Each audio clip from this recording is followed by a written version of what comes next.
Dobar den učenici! Dobro dojdovte na prviот час по предметот природни науки за 5-то оделение. Јас сум професор Нетка Димовска од Основното општинско училиште Маршал Тито Струмица. На првиот час по природни науки ќе се запознаеме со испарувањето. Овде гледате една анимација на која што е прикажан процесот на испарување.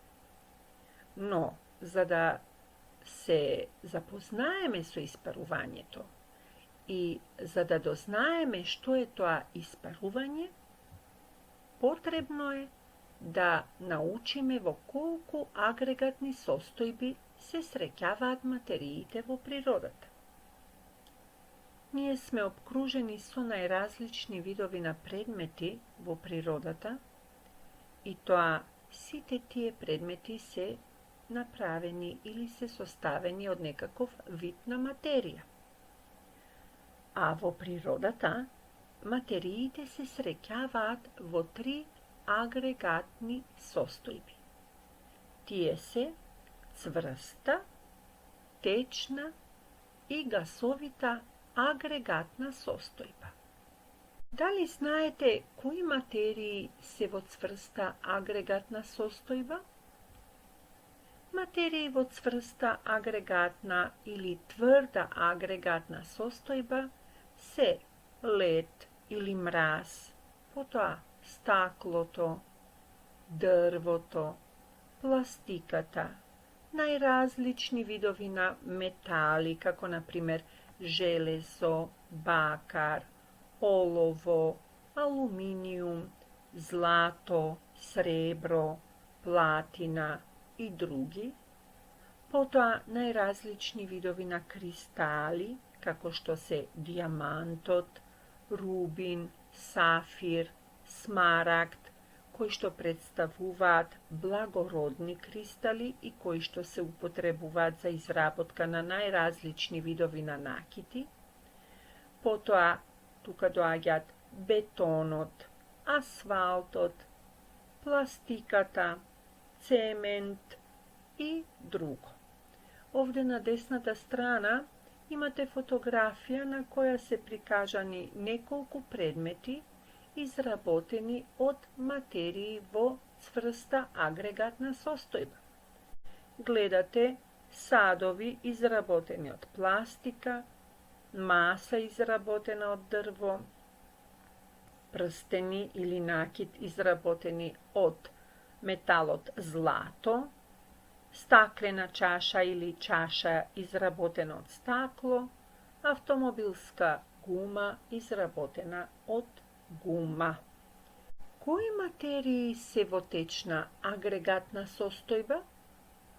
Материи во течна агрегатна состојба се водата, бензинот, нафта, газија или газие, чај, кафе, какао, сок, се мисли на сварен чај, се мисли на сварено кафе, сварено какао, потоа сок, рековме, млеко, зејтин, оцет, потоа најразлични видови на алкохоли, например пиво, вино, ракија, разни видови на ликери, потоа најразлични видови на средства за чистење, како што се течни детергенти, средства за миење на садови, омекнувачи на алишта, средства за чистење на стаклени површини, дрвени површини и така натаму. Кои материи пак се во гасовита агрегатна состојба? Па, искрено речено, во гасовита агрегатна состојба исто така се наоѓаат многу материи. Например, воздухот што го дишеме е составен од гасови, како што е кислород, азот, јаглероден диоксид, водена пареа, и други гасови кои што понатаму ќе ги знаете или изучувате како инертни гасови, кои се застапени во многу мал процент, но сепак ги има. Потоа, водената пареа е вода во гасовита агрегатна состојба, облаците кои се всушност водена пареа, чадот кој што излегува од оџаците, чадот кој што излегува од вулканите при вулкански ерупции, потоа гасовити горива како што е плинот или хелиум, гасот хелиум, со кој се полнат балоните и кој што е полесен од обичниот воздух што го дишеме, па затоа ако таквите балони полни со хелиум ги пуштиме од рака, тие ќе одат нагоре, односно ќе летнат нагоре во воздухот. Од што се изградени материите?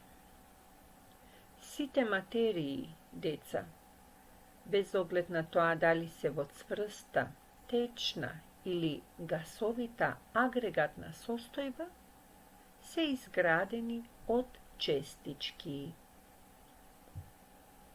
Честичките се најмалите делови на тие материи. А што е карактеристично за честичките кај материите во цврста агрегатна состојба? Овде имате прикажано анимација на честички во цврста агрегатна состојба. Треба да знаеме дека цврстите материи се состојат од честички што се цврсто поврзани, како што е прикажано на сликата. Честичките се држат една за друга. Тие се поврзани во така наречена кристална решетка. Поради тоа, тие вибрираат, односно многу слабо се движат и не можат да се движат слободно. И затоа, поради таквата поврзаност на тие честички, цврстите материи имаат постојана форма и постојан волумен. Што е карактеристично за честичките кај материите во течна агрегатна состојба? Течните материи се состојат од честички што не се толку цврсто поврзани, колку што се честичките кај цврстите материи. Честичките на течните материи можат да се движат лесно, но ограничено. Затоа, течните материи течат. Исто така, тие имаат и постојан волумен, но немаат постојана форма. Течностите ја преземаат формата на садот во кој се наоѓаат. Например, ако налееме вода во чаша, водата ќе ја има формата на чашата во која што сме ја туриле или истуриле. Ако пак истата таа вода ја префрлиме во шише, тогаш истата таа вода ќе ја смени својата форма и ќе ја добие формата на шишето во кое што сме ја туриле водата. А сега да видиме што е карактеристично за честичките кај материите во гасовита агрегатна состојба. Гасовитите материи или гасови се состојат од честички што не се поврзани меѓусебно. Тие се широко распространети и се движат слободно. Ова значи дека гасовите лесно се шират и го исполнуваат просторот во кој се наоѓаат. За разлика од цврстите материи и течностите, гасовитите материи или гасовите немаат ниту постојана форма, ниту постојан волумен. Да ги споредиме материите што се наоѓаат во 3 различни агрегатни состојби. Материите се среќаваат во 3 агрегатни состојби: гасовита, течна и цврста. Гасовитите материи имаат честички кои не се врзани меѓу себе, тие се слободни и слободно се движат во просторот.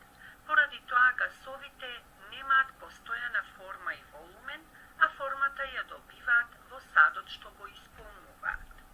Течните материи имаат лабаво врзани честички кои се движат ограничено, поради тоа течните материи можат да течат, немаат постојана форма, туку ја добиваат формата на садот во кој се наоѓаат, но имат постојан волумен. Цврстите материи имаат цврсто врзани честички кои само вибрираат, што им ја дава нивната постојана форма и волумен. Значи да повториме. Разликуваме 3 агрегатни состојби кај материите: цврста, течна и гасовита. Кај цврстите материи, честичките се цврсто врзани и можат само да вибрираат, што им дава постојана форма и волумен на тие материи. Кај течните материи, честичките се лабаво врзани и можат само ограничено да се движат, што им дава постојан волумен на течностите, а формата ја добиваат од формата на садот во кој се наоѓаат. Тие, поради тоа, исто така можат и да течат. Кај гасовитите материи, честичките не се врзани меѓу себе, тие се слободни и слободно се движат во просторот. Поради тоа, гасовите немаат ниту постојана форма, ниту постојан волумен. А сега да видиме што се случува кога течната материја или супстанца се загрева. Овде гледате дека материјата во течна агрегатна состојба со загревање преминува во материја во гасовита агрегатна состојба. Зошто супстанцата што е во течна агрегатна состојба со загревање се претвора во гасовита супстанца? Зошто течната материја со загревање се претвора во гасовита материја? Честичките на течната супстанца добиваат топлинска енергија со загревање. Поради тоа, тие почнуваат да се движат побрзо и се оддалечуваат едни од други. Тогаш, течната материја се претвора во гасовита материја. Што е испарување? Испарување представува претварање на материите од течна во гасовита агрегатна состојба при зголемување на нивната температура или под дејство на повисока температура или топлина. Каде се случува испарувањето, деца? Испарувањето се случува секаде во природата. Така, например, испарувањето на водата во природата е под влијание на сончевата топлина. Водата во гасовита агрегатна состојба се нарекува водна пара или водена пареа. Од неа се формираат облаците. Овде имате 2 анимирани фотографии кои ни прикажуваат испарување на водата од ливадите, после дождот, например, или испарување на водата од водени површини како што се реки, езера, мориња и така натаму. Гледаме како водата испарува од ливадите, реките, езерата, морињата, шумите и така натаму. Значи, водата испарува од сите површини на нашата планета, се претвара во водена пареа и оди високо нагоре во атмосферата или воздушната обвивка.